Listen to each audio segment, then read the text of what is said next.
Chakori Radharani. Ang salitang Sanskrit na Chakori ay ang pambabaing anyo ng Chakora. Dahil si Radha ay ang banal na sagisag ng Baba o malalim na damdaming espiritual. Tinatawag siyang Ibong Chakori. Palaging naghahangad na masilayan ang mukhang tulad ng buwan ni Krishna.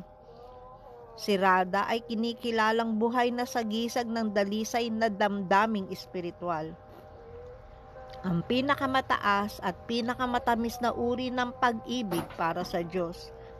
Sa madaling salita, ipinapakita niya kung paano ibigin si Krishna ng lubos mula sa puso.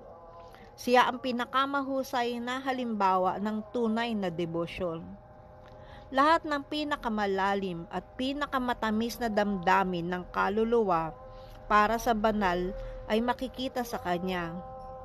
Bawat iniisip, tingin at kilos ni Radha ay handog ng dalisay na prema o banal na pag-ibig. Ang mga ipinapahiwatig ng Upanishads, ang mga pinipilit maunawaan ng Vedas ay ganap na naihahayag kay Radha. Siya ang pinakapuso ng lila o paglilibang ni Krishna, ang pinagmumula ng kanyang kaligayahan at tamis. Si Radha ang personifikasyon ng Baba o banal na pag-ibig. Si Radha ay hindi isang karaniwang nilalang. Siya mismo ang pagsasakatawan ng panloob na kapangyarihan ni Krishna. Hiladini Sakti, ang kakayahan niya upang madama at lasapin ang masidhing pag-ibig, lahat ng anyo ng debosyon na humahantong sa isang deboto patungo kay Krishna ay nagmumula sa kanya. Ang pag-unawa kay Radha ay ang pag-unawa sa lalim, tamis, kagandahan ng pag-ibig sa Panginoon ng walang pag-iimbot. Itinuturo ng mga Gaudiya at Charyas na tanging sa pagsunod kay Radha at sa paglilingkod ayon sa kanyang damdamin lamang tunay na mararanasan ang pinakamataas na espiritual na emosyon, ang rurok ng buhay devosyonal.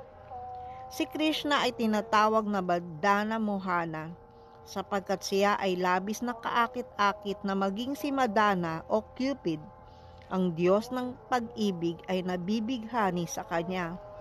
Sa madaling salita, si Krishna ay umaakit sa mismong tagapag-akit ng mundo. Ngunit si Radha ay higit pa roon. Siya ay tinatawag na Madana Mohana Mohini sapagkat inaakit niya ang mismong Madana Mohana. Maging ang pinaka-kaakit-akit na si Krishna ay nabibighani sa kagandahan at pag-ibig ni Radha. Si Krishna na siyang pinakapwersa ng atraksyon ay napapasuko sa tamis, ganda at lalim ng prema ni Radha. Si Radha mismo ang diwa ng Hiladini Sakti ni Krishna, kaya kahit si Madana Mohana ay sumusuko sa kagandahan ni Madana Mohana Mohini. Walang makakaunawa sa ilalim ng prema niya. Maging si Krishna mismo, ang Rasa Raja, ay nagiging pulubi para sa nektar ng mapagmahal na puso ni Radha. Kaya ninais ni Krishna na maunawaan ang pag-ibig ni Radha. Ano ang kadakilaan ng pag-ibig ni Sri Radha? Ano ang kalikasan ng kamanghamanghang rasa na kanyang nilalasap? Anong natatanging kaligayahan ang kanyang nadarama mula sa aking kagandahan at tamis? Upang maunawaan ang mga katotohanan ito, ang Panginoon na sabik sa kayamanang ito ay nagpakita mula sa sinapupunan ni Sachi Devi bilang Sri Chaitanya Mahaprabhu.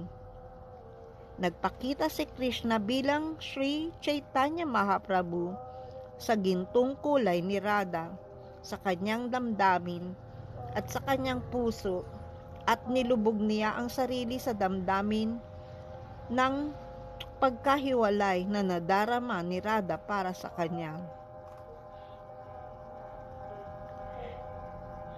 Ninais niyang maunawaan ang pag-ibig ni Radha kaya pinili niya ang pagtalikod sa lahat. Nilisan niya ang buhay pamilya at tinanggap ang sanyas upang lalong madama ang panloob na karanasan ng pag-ibig ni Radha. Nadama niya ang damdamin ni Radha at lumuluha sa pagkahiwalay araw at gabi. Tinatawag si Krishna gaya ng ginagawa ni Radha. Nilasap niya ang rasa ng puso ni Radha at naranasan ang kanyang damdaming mahababa. Ito ang nagtulak sa kanya upang ituro ang banal na pangalan at ipamahagi ang dalisay na pag-ibig. Kanyang ipinagkaloob ang awa ni Radha Krishna sa buong mundo sa pamamagitan ng Sankirtan movement upang ang bawat jiba ay makalasap man lamang ng isang patak ng ganitong prema. Naway ang magandang anak ni Inang Sachi, si Sri Chaitanya Mahaprabhu, na ang kulay ay kumikislap na tila tunaw na ginto, ay palaging lumitaw sa pinakaloob-loob na bahagi ng aking puso. Sa pamamagitan ng kanyang awa, kanyang ipinagkaloob sa mundo ang hindi pa naihandog ng alinmang anyo ng Diyos sa mahabang panahon. Ang pinakamataas at maningning na rasa ng paglilingkod na may debosyon, lalo na ang matalik na paglilingkod kay Srimati Radharani bilang kanyang tagapagsilbi. Haribo.